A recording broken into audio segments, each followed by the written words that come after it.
Some people take to the streets voicing concerns. Some are a little bit more extreme, and others more peaceful, wanting to talk, discuss the plethora of issues that face our species and the planet that we inhabit with many other life forms. All of these concerns are very reasonable. There's a lot of issues going on, and humanity has certainly stirred up a lot of problems. But the thing that is so important to always consider is the complexity of all of these issues. And fundamentally, a lot of the times when people are protesting to make a statement demanding action, we're often a little bit confused what action should be taken at a higher governmental, societal level. One example to consider the different angles to is the energy crises that are going on in Europe mainly. So something that I've learned is, and I think we're all aware of this narrative by now, Russia supplies a lot of European countries with natural gas to heat their homes, to have access to energy. Okay, now with war going on, there's all these different geopolitical factors, and now Russia is no longer to provide natural gas to different European countries. If we take Germany as an example, which was using a lot of natural gas from Russia, now they're having to get energy from other sources. They were also winding down their nuclear power plants in this bid to be more green and environmentally friendly, and wanting to run on only renewables.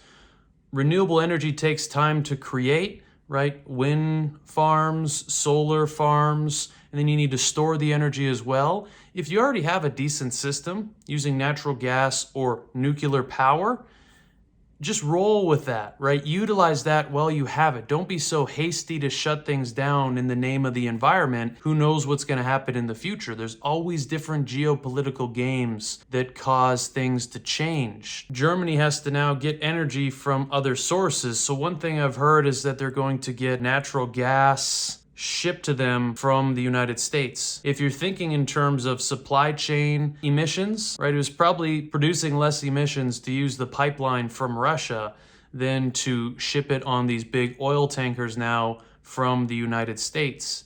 Okay, and you got to also remember that underlying all of these things is companies and governments that are trying to profit. So the United States would probably love to sell its energy to Germany instead of Russia getting that opportunity. And then other countries, you may think too that, oh, this is good because now we'll really make sure that we build renewable energy and make sure that we're not reliable on natural gas.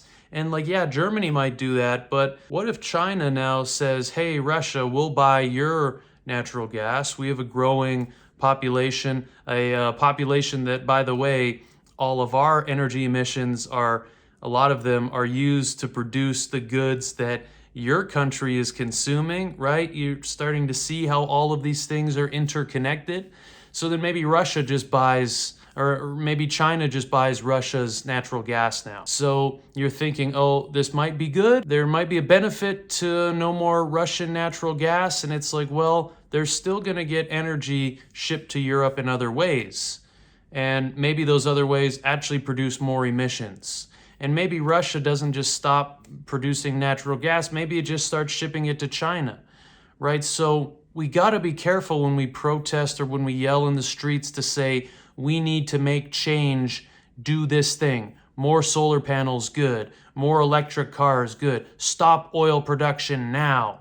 All of these are very extreme measures. And I agree we need to take action, but I think the problem lies in these really messed up, greedy political ideas where this country wants to make as much money as possible. They want to take the market from this other country, and there's sabotage taking place. There's a lot of different dirty things going on so far behind the scenes that us as concerned citizens that want climate action, want less pollution, all these things, we often jump to conclusions. Yeah, it makes sense to use renewable energy. Okay, I would love my government to mandate that. And it's like, okay, well, let's be careful. What if we do that too quickly And what if the government says, yes, we'll mandate renewables because we've crunched the numbers and it actually makes it more profitable to us? People, governments, businesses, they'll do a lot of things that are greenwashing, right? It looks like they're doing this for environmental purposes, but underlying it is they're just going to profit a bit more. And so they're happy to be making more money, right? Or you stop oil and gas production here, and then it just ramps up over here. So you got to think globally.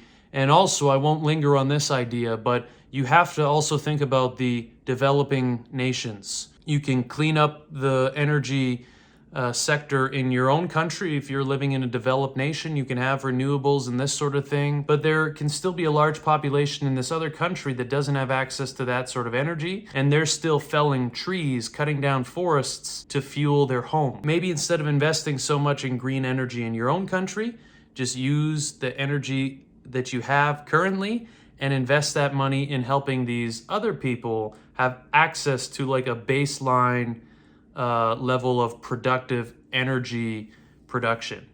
So lots of things to think about here, but I wanted to make this video because there's a lot of narratives floating around that are extreme on one side or the other. So try to have a balanced perspective and think about the entire globe, not just these little isolated issues. So food for thought. Let me know what you think in the comments below. Sind Tomatensuppe oder Kartoffelbrei an einem Gemälde? Wisst ihr, wovor ich Angst habe? Davor, dass die Wissenschaft